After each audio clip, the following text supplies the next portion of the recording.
Los resultados de las elecciones del 23 de julio en España dejan un Parlamento fragmentado y complican mucho la formación de un gobierno nacional. Aunque el Partido Popular ganaba hace unas horas los comicios con 136 escaños, y de hecho su líder, Alberto Núñez Feijóo, se mostraba dispuesto a intentar una investidura, lo cierto es que el bloque de izquierdas, con Partido Socialista y Sumar, tienen muchas más ventajas y opciones de gobernar. Se avecinan duras negociaciones y esto podría sumir al país en la incertidumbre. Según dice JP Morgan, el escenario menos favorable para el mercado nacional. Mientras tanto, la Fiscalía solicita al instructor del procés en el Tribunal Supremo, Pablo Llarena, que dicte una nueva orden de detención europea contra Carles Puigdemont y el también huido Toni Comín, después de que el Tribunal General de la Unión Europea les haya retirado su inmunidad como parlamentarios europeos. Tras la reforma del gobierno que eliminó la sedición, la nueva orden de detención se emitirá sobre la base del delito de malversación agravada, que contempla penas de hasta 12 años de cárcel y de entre 10 y 20 de inhabilitación. Entre tanto, en el exterior, Rusia dice haber frustrado un ataque en estas últimas horas, un ataque terrorista ucraniano en el mismo territorio de la Federación. Dos drones tripulados, según Moscú, por las Fuerzas Armadas ucranianas, habrían intentado la intención de atacar a Rusia directamente, donde han impactado contra dos edificios. El Ministerio del Interior, el de Moscú, el Kremlin, tilda este acto de terrorismo internacional. A su vez, el Departamento de Defensa ha lanzado un comunicado a través de su canal de Telegram en el que confirma que por medio de la guerra electrónica, dos vehículos aéreos no tripulados ucranianos han sido suprimidos y estrellados como resultado de un ataque terrorista en el que no ha habido víctimas. De esta manera ha hablado en la CNN el secretario de Estado de los Estados Unidos, Anthony Blinken. Ha dado cifras que han sorprendido a muchos analistas internacionales. Ucrania, dice Estados Unidos, ha recuperado el 50%, la mitad del territorio que Rusia había conseguido avanzar desde el inicio de la guerra hace ya 17 meses.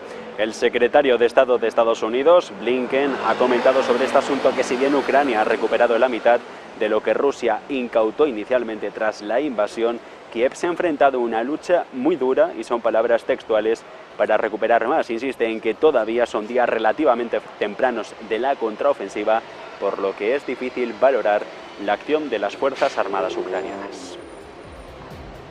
En el mercado nacional, Naturgy gana un 88% más en el primer semestre del año gracias a su negocio liberalizado de gestión de la energía y operaciones de suministro. El beneficio neto de la de Reinés del periodo son más de 1.000 millones de euros frente a los 557 millones de hace ahora un año. La empresa ha comentado recientemente que va a recompensar a los accionistas, que va a ser una prioridad en los próximos años, aumentando el dividendo mínimo, el base, hasta 2025, recortando al mismo tiempo la inversión prevista. Su objetivo es alcanzar un beneficio de 1.800 millones de aquí a mediados de década. El resultado bruto de explotación, el EBITDA de todo el grupo, se sitúa a cierre de junio en los 2.849 millones, con un incremento de más del 39% con respecto al primer semestre del 22. Sobre Naturgy, sobre Géminis, apenas dicen nada desde Naturgy. Y mientras tanto, en actividad económica, ha adelantado gestores de compras PMIs que muestran una desaceleración de la economía más intensa en el mes de julio. En el séptimo mes del año se ha situado en los 48,9, mínima de los últimos 8 meses para la eurozona. Lectura que señala una segunda caída mensual consecutiva de la actividad total en términos de volumen, tras 5 meses de expansión constante. Remarca la firma SIP en una nota en la que se detalla que el ritmo de contracción ha cobrado ímpetu frente al leve declive registrado al final del segundo trimestre. Las condiciones de demanda empeoran generalizadamente y los volúmenes de nuevos pedidos recibidos también ceden a un ritmo cada vez mayor en julio, disminuyendo en su mayor medida desde noviembre de hace ahora un año. Y la pregunta, ¿qué implica este dato? La economía de la eurozona se va a adentrar probablemente en territorio de contracción. El sector servicios va a perder fuelle y el euro, la divisa, reacciona con caídas. La mayor debilidad económica de la prevista aviva las expectativas de que el Banco Central Europeo acabe pronto, incluso esta misma semana, este próximo jueves, con las alzas en los tipos de interés. Ya se estima por el mercado descontado 25 puntos básicos. La institución, desde hace ahora un año, ha encarecido el precio del dinero sobre los 400 senderos. Y muchos de ustedes lo habrán visto, pero hay que dejarlo claro, el logotipo del pajarito azul que ha identificado a Twitter por años, pronto pasará a ser historia, de acuerdo con el propietario de la compañía. Elon Musk planea identificarlo, de hecho ya lo ha hecho, lo hemos contado aquí en Negocios Televisión, simplemente con una X. La red social ya ha empezado a instaurar los cambios y en la versión de escritorio se puede apreciar este nuevo logo con la imagen que acompaña a la información. El pasado abril, Musk ya habría fusionado la empresa de Twitter con una sociedad instrumental de nueva creación llamada X Corporation.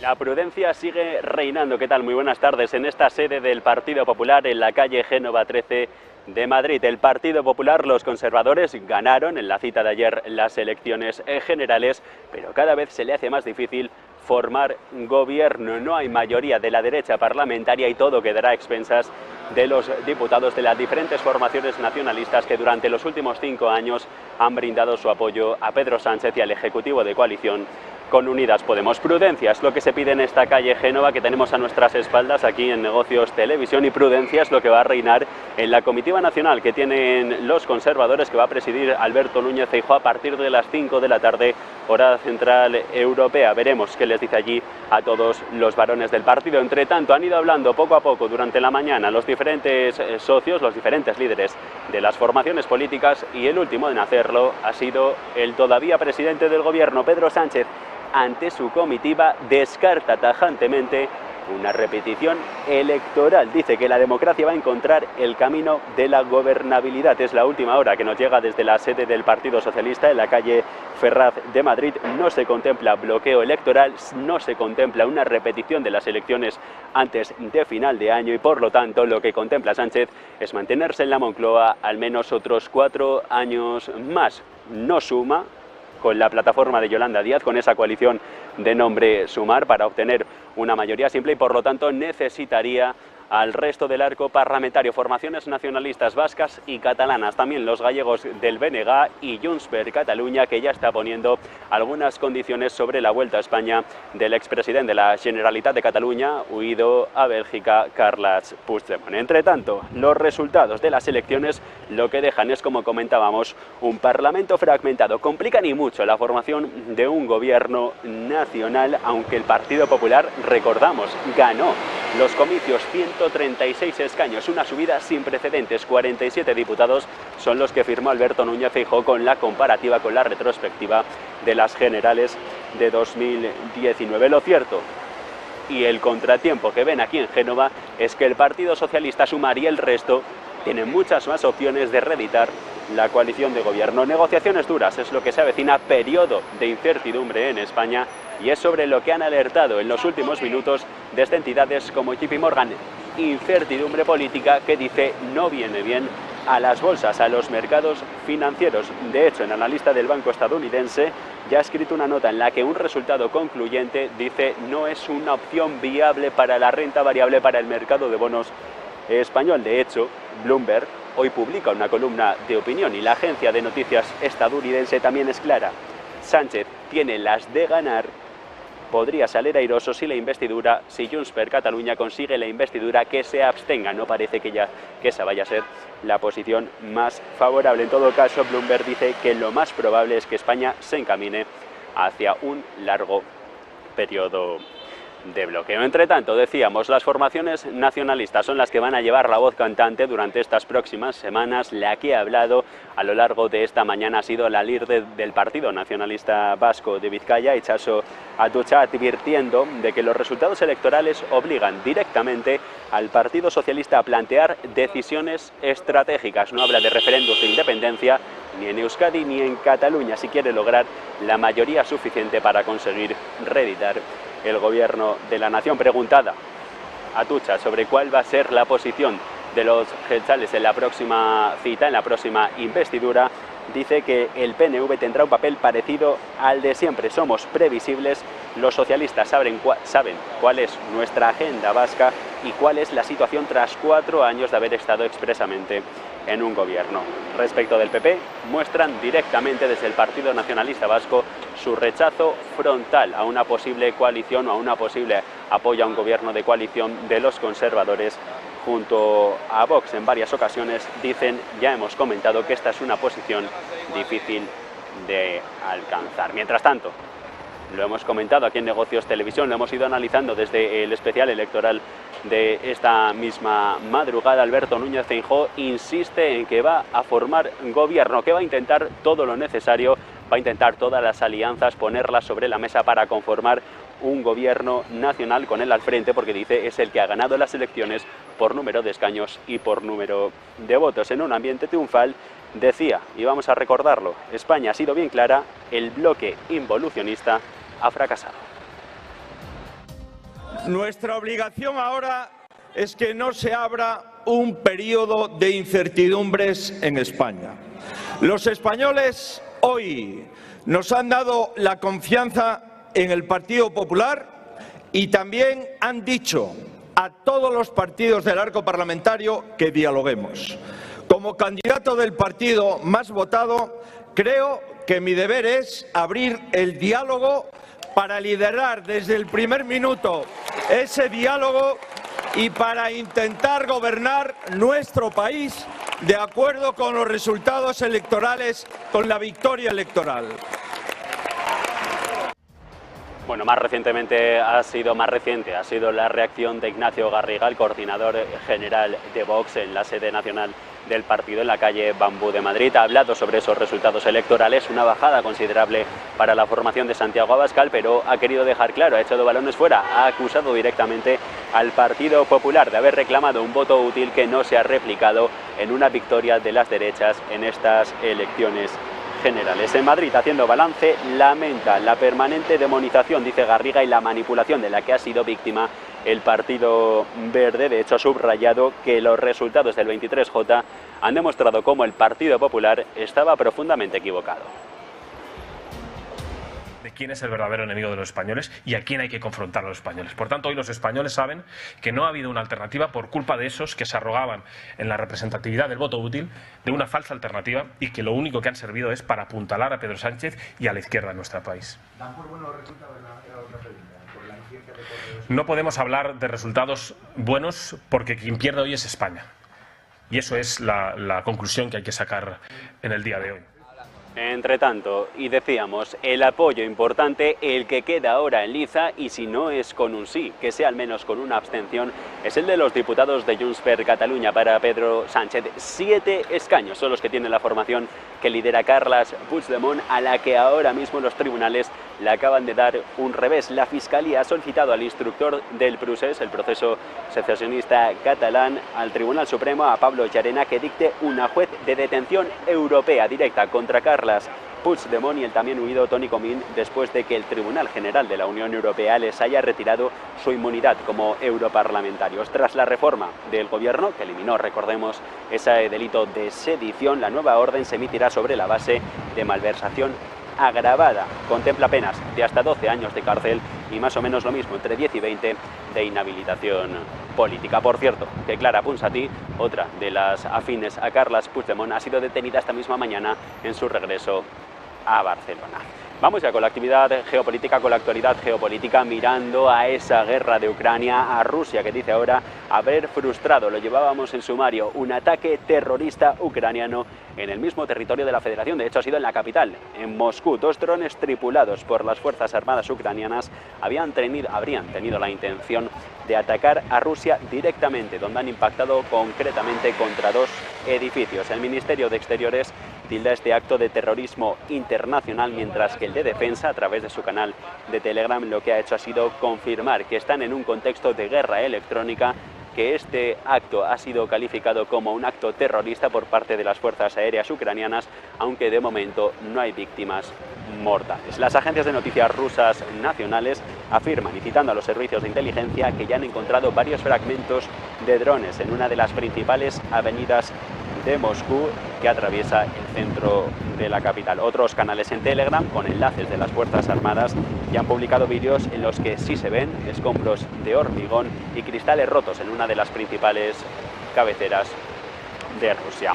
Y entre tanto, las Fuerzas Armadas rusas también destruyen almacenes de granos ucranianos en el río Danubio en un ataque con drones. Así, Moscú amplía el área objetivo en una campaña aérea que se lanzó hace apenas una semana para retirarse del acuerdo del Mar Negro, según ha comunicado el gobierno de Kiev. Rusia, recordemos, ha golpeado las instalaciones de exportación de alimentos en las zonas del puerto de Odesa, en el Mar Negro, con ataques principales que han afectado a la infraestructura que pasa por el río Danubio. Y son 15 los minutos que ya pasan sobre las 2 en punto de la tarde, hora central europea, pendientes de esa sede nacional de la calle Génova 13 de Madrid, en la que está Negocios Televisión, pendientes de esa comitiva nacional del Partido Popular, de las palabras del presidente Alberto Núñez Feijóo tras ganar estas elecciones, pero con una complicada agenda para poder formar gobierno. Pendientes de todo esto, pausamos para publicidad unos instantes y seguimos.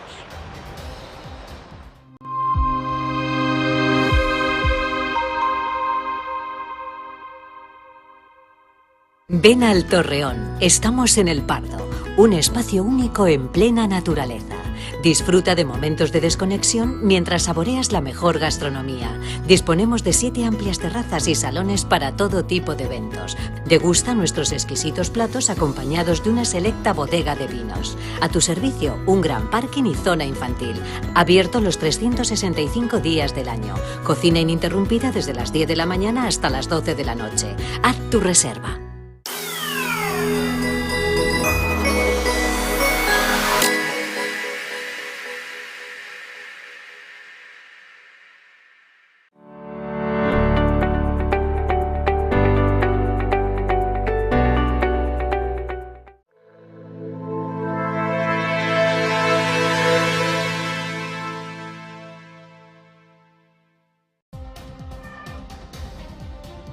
Pendientes de toda esta actualidad política, de esas negociaciones para conformar un nuevo gobierno en España, en Negocios Televisión nos fijamos en cuáles van a ser los retos del Ejecutivo, llegue el que llegue a la Moncloa en los próximos 4 años, los retos principalmente económicos, las negociaciones que sobre deuda y déficit va a haber en Bruselas. José María Oquín, catedrático de Economía de la Universidad Pablo de Olavide, ¿qué tal? Muy buenas tardes. ¿Qué tal? Buenas tardes. Bueno, por cuantificar, hemos fijado, por poner una cifra, unos 7 retos económicos, desafíos económicos, en un gobierno que va a tener que seguir brindando apoyo a los hogares afectados por la inflación, por las subidas de los tipos, pero que a la vez va a tener que atenerse a esas reglas fiscales de Europa que en 2024 van a empezar a hacer ya efecto sobre nuestras economías. Sí, bueno, en principio está ahora mismo en debate, ¿no? Cómo va a ser el pacto de estabilidad. Porque el pacto inicial, ¿no?, que era tener un 3% de déficit público en los momentos en que la economía estaba parada, el ciclo estaba recesivo, y que lleváramos la deuda pública al 60%, eso después se fue atenuando, ¿no?, después de la crisis financiera de 2009. Y con la pandemia, pues, se atrasó y se levantó por completo, con lo cual cada gobierno, pues, ha podido tener el déficit que quiera y la deuda que quiera. Ahora se está debatiendo qué es lo que hacer, ¿no? Hay, como siempre, un debate entre halcones y palomas, los países más duros del centro de Europa que quieren un rigor mucho más fuerte en lo que es el déficit y la deuda, y los países más un poco mediterráneos que quieren que esto se haga más lentamente y que tienen todavía esa rémora de la política de austeridad que otra vez paró la economía hacia 2012 o por ahí, ¿no? Entonces, bueno, esto es un poco el debate. Por lo que sabemos ahora mismo, no va a haber mucha incidencia en el déficit público. Es decir, el déficit público se va a poder ir bajando poco a poco. Donde va a estar más la incidencia es en la reducción de la deuda pública, que está muy alta, ¿no? Y entonces ahí es donde se va a forzar más a que los países que tienen una deuda por encima del 100% del PIB, pues vayan reduciendo todos los años un punto porcentual o algo por el estilo. Esto tampoco es demasiado complicado si mantienes la deuda y sigues con algo de inflación. Pues claro, la deuda es sobre PIB nominal, ¿no?, que sería el PIB real multiplicado por los precios. Si los precios siguen subiendo, la ratio entre la deuda y el PIB nominal se va reduciendo casi de una manera automática, sin hacer nada, ¿no? Pero da la impresión de que vamos a tener que reducir parte del gasto social o subir los impuestos. Si hubiera salido un gobierno más de la conservador, liberal, pues lo normal es que se hubieran reducido el gasto público, ¿no? Pero con el gobierno que presuntamente vamos a tener, yo creo que el gasto público lo van a reducir, pero no mucho, y lo que van a hacer es subir impuestos. Bueno, estamos en un contexto también de subidas de tipos de interés, un mercado inmobiliario que cada vez está más tensionado, ese encarecimiento de 400 puntos básicos en lo que llevamos del año por parte del Banco Central Europeo y unas hipotecas que siguen presionando a las familias y que no sé si van a terminar por lastrar al consumo por muy fuerte que siga estando el mercado laboral. El mercado laboral, efectivamente, como dices, está fuerte, ¿no? Pero el consumo ya en el primer trimestre del año ha empezado a dar una serie de síntomas de debilidad. No parece que esté fuerte. Vamos a ver este segundo trimestre que ha terminado, el dato de consumo que tenemos, ¿no? Ahora viene el verano, se animará un poco más, ¿no? Por otro lado, la inflación, aunque hemos tenido unos meses bajos, pero previsiblemente, ¿no? Por la estacionalidad que va siguiendo y tal, pues en verano subirá un poco, ¿no? Esto nos hace aventurar que subidas del 0,25 en los tipos de interés de los bancos centrales, ahora una antes del verano y otra después en septiembre, pues casi son seguras, ¿no? Yo quizás creo que después va a haber un parón, ¿no? Viendo cómo evolucionan los tipos de interés, pero como en otras ocasiones he dicho, ¿no? La evolución de la inflación de España no es relevante, la que es relevante es la de Alemania, ¿no? Si Alemania sigue con una inflación alta y sobre todo con una subyacente alta, porque ahora el precio de la energía está bajando, ¿no? Es normal que baje el IPC, pero lo que tenemos que ver en este momento es la subyacente, si se mantiene alta o si ya empieza a moderarse, ¿no? Como parece que en algunos países empieza a verse, ¿no? En estas circunstancias, las subidas de tipos de interés no serán tan persistentes, ¿no? Y podemos tener un par de subidas más hasta final de año y después, si la inflación se controla, pues ya las subidas dejarán de ser tan seguidas como han sido hasta ahora. Estamos en un periodo de negociación electoral, todo parece apuntar, de hecho Pedro Sánchez lo comentaba hace apenas unos minutos ante su comitiva, intentará formar gobierno sea como sea, las derechas solas no alcanzan. ¿Y esas subidas de impuestos por dónde pueden venir? Esas subidas de impuestos de las que usted hablaba para tratar de mantener los ratios deuda-déficit con Bruselas, esos compromisos europeos, mientras la población no te da la espalda por unas medidas de antiapoyo a sus economías. Son complicadas porque hacerle, o sea, una subida de impuestos a los ricos como tal, ¿no? Como siempre se dice, al final no recaudas mucho, ¿no? Entonces no te sirve de mucho para reducir el déficit público. Las subidas tienen que ser más generalizadas, ¿no? Las pensiones han subido, con lo cual una de las principales partidas las tienes ahí que van a seguir subiendo. Quizás las cuotas de seguridad social sea un punto de subida. También a lo mejor el impuesto de renta para rentas medias altas, ¿no? Puede ser otro de la subida.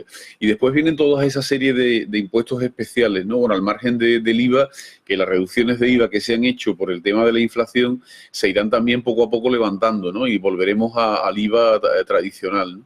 Por otra parte, los impuestos, ¿no? Los impuestos especiales a la electricidad, el gas, etcétera, también se van levantando y seguramente pues el tema de las autopistas, estas que está anunciado por ahí, pero latente, pues poco a poco empezaremos a acostumbrarnos a ellas y será algo que iremos pagando regularmente. Una de las cuentas pendientes que tiene ahora el Gobierno es la reforma del sistema de financiación autonómica. Dos ejecutivos, estos dos últimos que hemos tenido, que desde 2014, cuando caducó, no se han puesto en marcha para trabajar en ello, a pesar de algún intento fallido por María Jesús Montero. ¿Va a ser una de las tareas pendientes y que se abordará durante esta legislatura o patada para adelante como hemos hecho hasta ahora? Yo creo que patada para adelante, ¿no? Porque la situación que tenemos es una situación en la que el gobierno del PP no es previsible, ¿no? Por muy poco, pero no es previsible. Entonces el único gobierno que puede salir es el gobierno del PSOE, ese llamado gobierno Frankenstein, ¿no? Con todos los partidos nacionalistas e independentistas, ¿no? Entonces, y Sumar, ¿no? Entonces, ese gobierno es previsible que salga, pero es un gobierno que tiene que ceder mucho a vascos y a catalanes, ¿no? Y no solamente en dar una amnistía a Puigdemont, que seguramente la veremos en esos 4 años, ¿no? Sino que es que además le va a tener que ceder muchos recursos económicos, ¿no? Esto con una reforma fiscal que se haga para todo el país, que sea igual para todos, esto no es posible hacerlo. O sea, lo que se puede hacer es mantener esta situación en la que tenemos, que hay bastante discrecionalidad, y en esa discrecionalidad favorecer más a vascos y catalanes, que son los que van a darte los votos, tanto ahora para la investidura como seguramente y posteriormente para aprobación de los presupuestos, ¿no? Nos decían, José María, en Negocios Televisión hace apenas unas horas, que también uno de los beneficios que tiene este impasse político, esta incertidumbre que estamos teniendo ahora, el no saber qué gobierno se va a formar, es que en septiembre se suelen comenzar a negociar presupuestos. Esta vez no va a ser posible si todo va según lo planeado, si toda esta incertidumbre se mantiene durante el verano, y al no negociarse presupuestos no se van a poder poner en marcha a lo largo del 24, habrá que prorrogar, eso es, y en este contexto, por este lado, las cuentas públicas podrían tener un respiro porque no se van a incrementar las partidas, los gastos sociales. Sí, bueno, el problema está de los presupuestos, el prorrogar los presupuestos, ¿no? Que la prórroga de presupuestos prorroga también los impuestos, pero es que los impuestos del año que viene no van a ser los impuestos que se están recaudando este año. Este año tenemos mucha más inflación, entonces recaudan mucho más IVA, recaudan mucho más impuestos especiales, ¿no? Hemos estado en una situación de auténtico récord de recaudación fiscal, pero debido a la inflación, en el momento que la inflación se frene, esos impuestos no van a dar suficiente para mantener el déficit, que ahora mismo no es alto, estaría en torno al 4%, ¿no? Y que sería fácil de reducir, ¿no? Pero yo creo que si se prorrogan los presupuestos va a ser muy difícil mantener ese déficit, se nos irá. Otra cosa es que se hagan correcciones y que en esas correcciones se reduzcan gastos, cosa que suele ser tradicional en el Ministerio de Hacienda, sobre todo con la ministra actual, ¿no? Yo creo que si recordamos y nos vamos un poco hacia atrás, en la época de Cristóbal Montoro se prorrogaron un montón los impuestos y el país creció, ¿no? O sea, lo mejor es quedarnos como estamos y que no vayamos a peor, ¿no? Y eso puede ir bien, pero a mí no me parece que... Yo creo que los presupuestos de este año seguramente se prorrogarán. No creo que sea posible hacerlo, salvo que estén ya bastante avanzados, estén muy preparados, ¿no? Y después la consolidación del gobierno se haga con cierta rapidez y en esos presupuestos se incluyan las peticiones de catalanes y de vascos que van a ser cuantiosas esta vez, ¿no? Si es posible eso, se aprobarán. También el impulso de ahora ir a la investidura y que te voten a la investidura, después presentas los presupuestos y también te los votan, ¿no? Entonces, los presupuestos se presentan en septiembre por ahí, yo creo que los tendrán bastante elaborados y esto no será porque es el mismo gobierno, ¿no? Será seguramente el mismo equipo en el Ministerio de Hacienda, ¿no? Y entre septiembre y diciembre es posible sacarlos adelante. Otra cosa es que vayamos a un primer bloqueo, que por ejemplo el rey le pida a Núñez Feijóo que se presente, entonces que se presenta, no sale en la investidura, ahora otra vez hay consultas, ahora viene Pedro Sánchez, con Pedro Sánchez se puede bloquear o no el gobierno, entonces en esa situación sí entraríamos en un gobierno en funciones a más medio plazo y seguramente una prórroga presupuestaria. Pues con esto nos quedamos. José María Oquín, catedrático de Economía en la Universidad Pablo de Olavide. Muchísimas gracias por haber atendido a Negocios Televisión en esta jornada de resaca electoral. Buena tarde y buen negocio. Un placer. Buenas tardes a todos. Bueno, y entre tanto seguimos con el relato informativo de la jornada. Desde Kiev acaban de insistir, su ministro de Defensa espera directamente que Ucrania entre en la OTAN de aquí a no mucho, en 2024, por lo que en teoría podrían esperar que la guerra acabase para entonces, ya que es una de las máximas que impone la Alianza Atlántica, que no haya conflicto en el momento en el que se una al bloque Ucrania. Ha dicho el ministro de Defensa de Volodymyr Zelensky que la cumbre de la OTAN del año que viene podría ser el momento oportuno para entrar en la alianza, después de que en esta no se le haya dado ni siquiera un calendario. Además, el ministro ucraniano ha recalcado que la cumbre de Washington del año que viene va a ser la del 75 aniversario de la alianza, poniendo como ejemplo esa efeméride y el simbolismo que tendría la llegada de Ucrania. El artículo 5, recordamos, siempre es lo que dice: los aliados acudirán en ayuda de un miembro si es atacado, y por eso la OTAN no quiere dejar entrar a un país en guerra, porque eso implicaría de primeras ya entrar en una guerra, en un conflicto abierto, en este caso entre la OTAN y Rusia. De esta manera, y lo llevábamos en sumario, ha hablado en la CNN el secretario de Estado de Estados Unidos, Anthony Blinken, y ha dado una cifra que ha sorprendido a muchos analistas internacionales, y es que Ucrania ya habría recuperado, según los cálculos de la inteligencia estadounidense, el 50% del territorio que perdió desde la invasión de Rusia, lanzada hace ahora 17 meses. Cree el alto diplomático del gobierno de Joe Biden que, si bien Ucrania ha recuperado la mitad del territorio que incautó, el gobierno de Moscú, según palabras de la Casa Blanca, Kiev se ha enfrentado a una lucha muy dura, y que para valorar la contraofensiva todavía estamos en un tiempo en el que no se puede descartar ni un éxito ni un fracaso rotundo. Cuando se le ha preguntado en esta misma entrevista en la CNN a Blinken sobre el envío de los aviones F-16 fabricados en Estados Unidos, y los va a tener Ucrania disponibles, Blinken de hecho ha dejado claro que sí, que cree que sí puede que lleguen estos cazas para tratar de acelerar la victoria de Ucrania en la guerra. Un conflicto bélico que tiene otro frente, y en este caso miramos hacia Asia, porque Corea del Norte, el asunto del soldado estadounidense que contamos aquí en Negocios Televisión, que cruzó a Corea del Norte la semana pasada, ha llegado incluso a Naciones Unidas. El comando del organismo que dirige Guterres y Pyongyang han comenzado a discutir el caso de Travis King, un soldado raso del ejército estadounidense que prestaba servicio en Corea del Sur y que entró a toda velocidad el pasado 18 de julio en territorio norcoreano, realizando un recorrido por la zona desmilitarizada en la frontera intercoreana dentro de la propia península. Las conversaciones llevadas a cabo a través del mecanismo establecido tras la guerra de Corea entre Naciones Unidas y el gobierno de Corea del Norte dejan una principal preocupación, y es ahora cuál será el futuro del soldado estadounidense.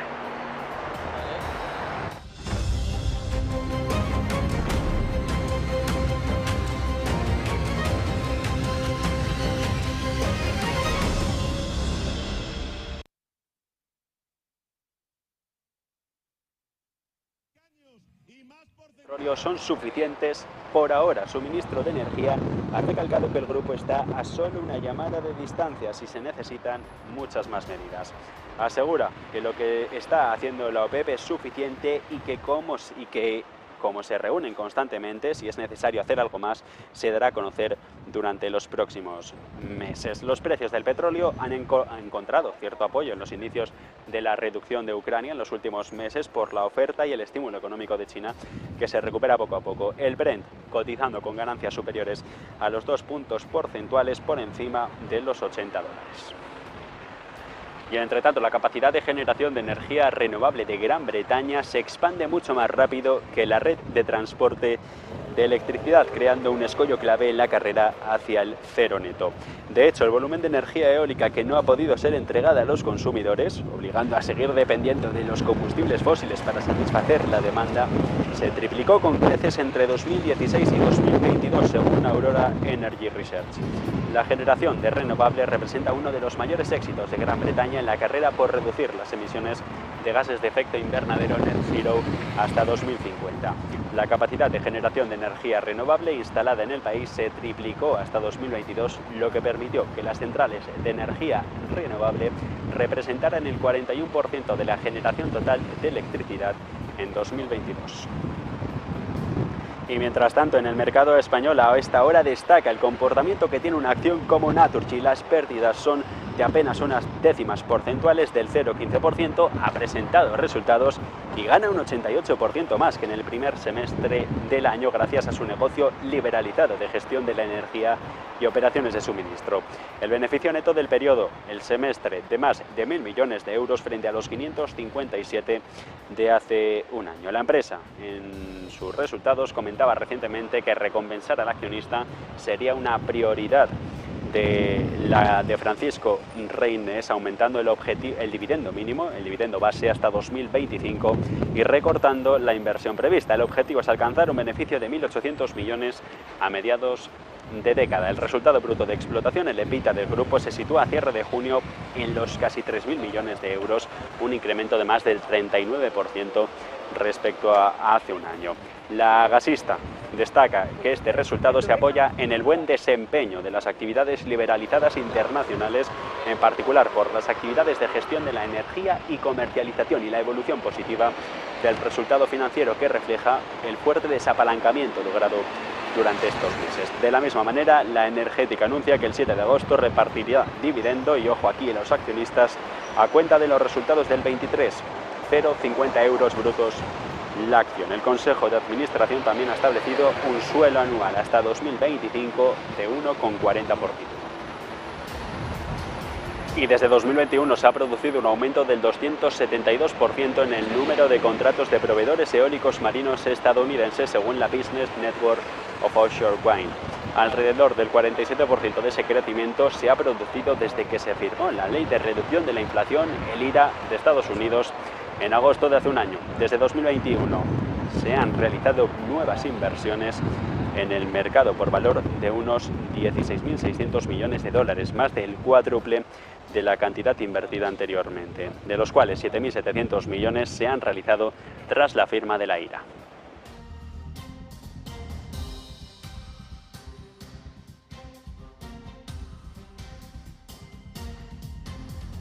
Ahora una breve pausa para publicidad y seguimos.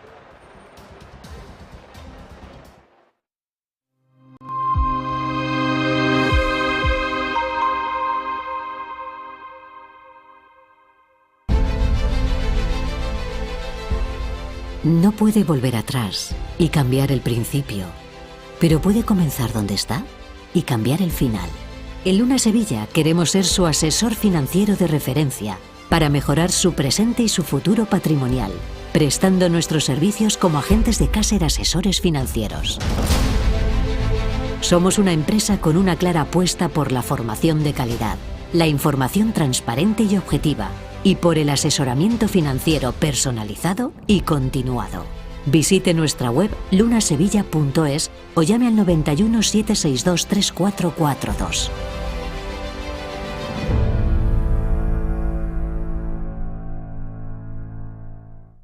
Ven al Torreón. Estamos en El Pardo, un espacio único en plena naturaleza.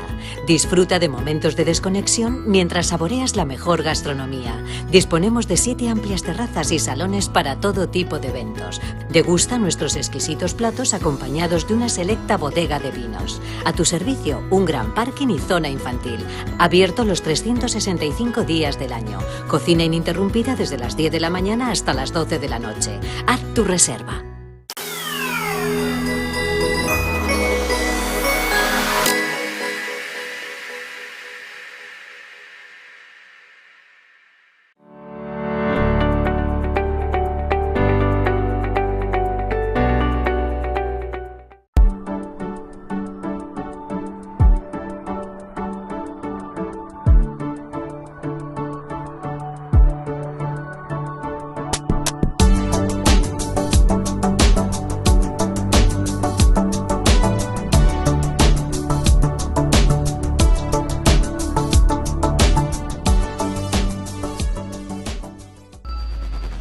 Localizarnos ahora es más fácil. La economía a tu alcance. Empresas, inversiones, tecnología. Ya en la APP de Movistar. Vive la economía. Negocios Televisión.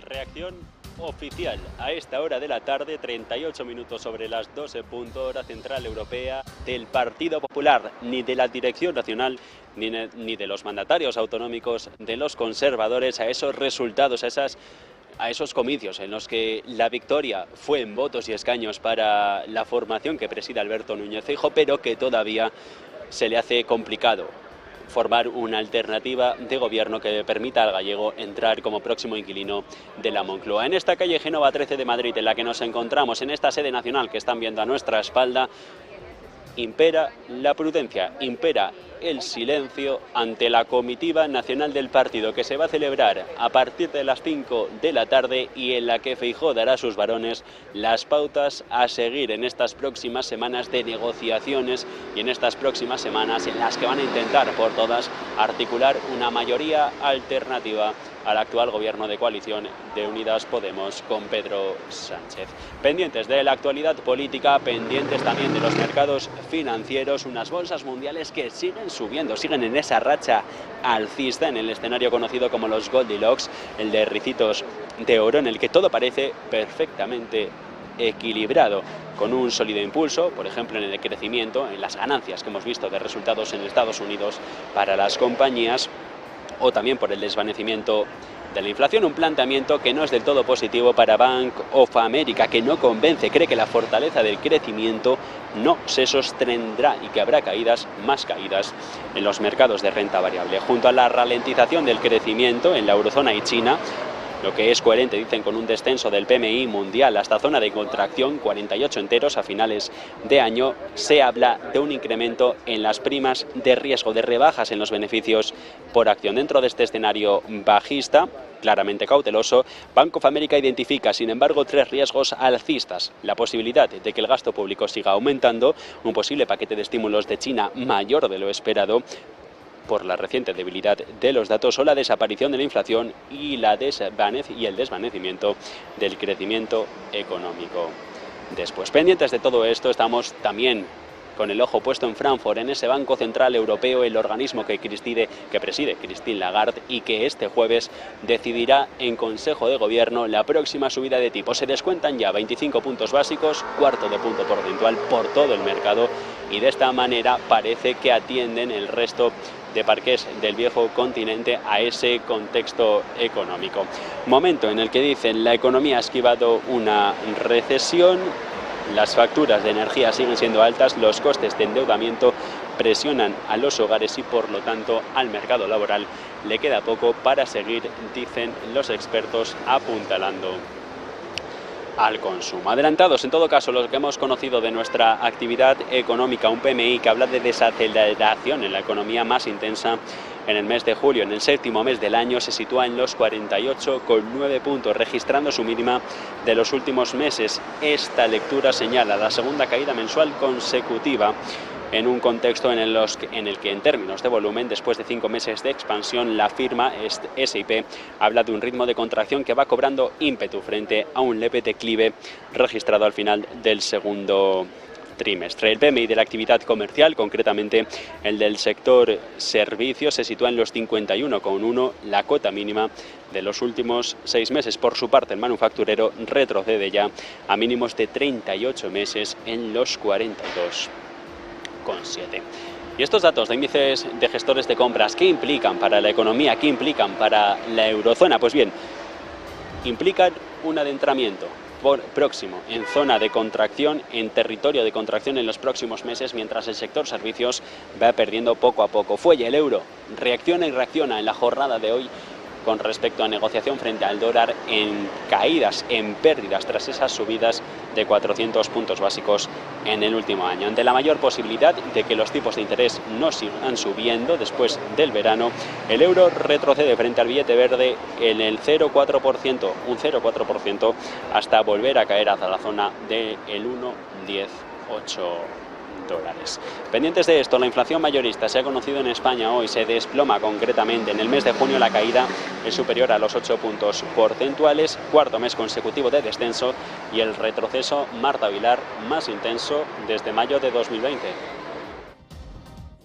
La inflación mayorista en España se desploma y, lejos de ser inflación, se convierte en deflación. Ya llevamos 4 meses consecutivos con una deflación en los precios mayoristas en nuestro país. Es decir, esos precios que afectan exclusivamente a los productores, a las compañías, a los fabricantes, que son realmente un indicador adelantado de cómo se va a comportar la inflación. Eso sí, en términos del consumidor, porque son las empresas las que luego trasladan la subida de precios o la bajada de los precios también a los consumidores. ¿Cómo ha quedado quedado el dato de inflación mayorista, de precios mayoristas en el último mes, en el de junio? Pues menos 8,1%. Como ven, deflación tras 4 meses consecutivos de caída de precios. Estamos ya incluso a un nivel de deflación mayorista que no veíamos desde plena pandemia. 2020, año donde, ya saben, todos estábamos en nuestras casas en el confinamiento y los precios mayoristas también caían a ese ritmo del entorno del 8%. Nos acercamos peligrosamente a ese 10% de deflación. Es cierto que se esperaba una deflación del 10%, es decir, una caída de los precios del 10,2%. Finalmente ha sido un poquito inferior, 8,1% finalmente, pero también es cierto que venimos de un dato del 6,8% de caída de precios del mes anterior, en el mes de mayo. Por lo tanto, ya lo saben, deflación importante en España en términos mayoristas, es decir, de los productores, que siempre sirve como indicador adelantado de lo que va a pasar con la inflación al consumidor, es decir, el IPC. Si caen los precios en términos mayoristas, se espera que vayan a terminar cayendo también en términos del consumidor, en términos minoristas. Veremos, porque ya saben que aquí en España la inflación es de las más bajas de toda la Unión Europea. Gracias, Marta. En unos minutos volvemos contigo. El caso es que Italia también se prepara para incrementar su influencia en el Consejo de Gobierno del Banco Central Europeo. Se prepara el gobierno de Giorgia Meloni para proponer a Piero Cipollone como nuevo miembro dentro del organismo que dirige la política monetaria en Frankfurt. Alto funcionario del Banco de Italia, su nombre ya suena como candidato, según Financial Times, para poder dirigir parte de las políticas monetarias de la zona euro. Dice el rotativo británico que era el favorito para reemplazar a Fabio Panetta después de que este vaya a hacerse cargo antes de finales de año de la gobernabilidad del Banco de Italia tras el cese de Ignacio Visco. Meloni ha criticado en los últimos tiempos, lo hemos comentado aquí, el enfoque del Banco Central Europeo en las subidas de los tipos de interés que ahogan poco a poco a los consumidores y a los hogares. Y Marta, te decía, volvemos contigo porque Alemania prepara ahora 20.000 millones de euros para impulsar la industria de los microchips, alejarse de Asia, de Estados Unidos y acelerar la independencia en un sector clave para lo que viene. Atención al movimiento de Alemania, que no quiere depender ni de Estados Unidos ni de Asia en un sector clave para la economía, el sector de producción de microchips, de semiconductores. Ahora el gobierno de Olaf Scholz está preparando 20.000 millones de euros en ayuda para impulsar la producción de chips en un movimiento por alejarse de esas dos potencias en este sector. Un intento por apuntalar el sector tecnológico del país y asegurar el suministro de este componente que es crítico, además en medio de una tensión geopolítica creciente y que básicamente va para ambos lados del mundo. El dinero se va a distribuir a empresas alemanas e internacionales para el año 2027 y se va a extraer del Fondo para el Clima y la Transformación, según fuentes de Bloomberg. El bote está fuera del presupuesto, se conoce como KTF y se creó originalmente para invertir en la descarbonización de la economía, pero su alcance se ha ampliado a medida que Alemania busca controlar el gasto público. La asignación de hasta 180.000 millones de euros se está negociando dentro del gobierno y se va a publicar en las próximas semanas, según estas fuentes de Bloomberg. Y nos quedamos en la redacción porque ahora China es la que acaba de señalar que la recuperación económica va a ser tortuosa. Medios estatales hablan de que el Politburó, el máximo organismo ejecutivo del Partido Comunista Chino, dice que va a impulsar concretamente el consumo de automóviles y los productos electrónicos. Eva Villanueva. Muy buenas. El Politburó de China acaba de señalar que la recuperación económica va a ser tortuosa.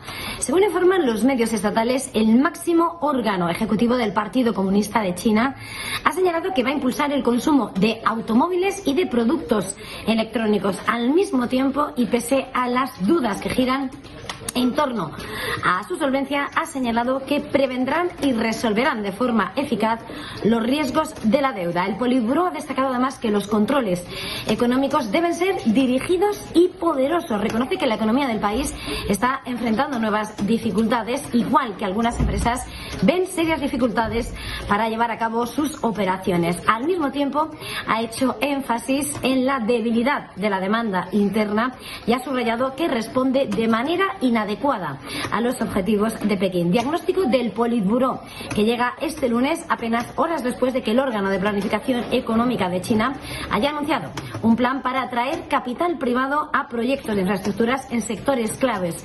Un anuncio que se enmarca dentro de esas iniciativas de las autoridades de Pekín que han desvelado estos últimos días para tratar de reactivar la recuperación económica. Nos hablaba Eva de ese pronóstico del Politburó del Partido Comunista Chino, y el otro pronóstico que nos acaba de llegar a la redacción es el de Goldman Sachs. Habla sobre el mercado después de los pocos sentimientos positivos que tiene Bank of America. La entidad Goldman Sachs dice que si la recesión llega a Estados Unidos, el S&P, el Standard & Poor's, podría caer hasta el 25%, alcanzando los 3.400 puntos. Incertidumbre de mercado, incertidumbre política, la que se sigue viviendo en España, en esta sede nacional del Partido Popular, en la calle Génova 13 de Madrid.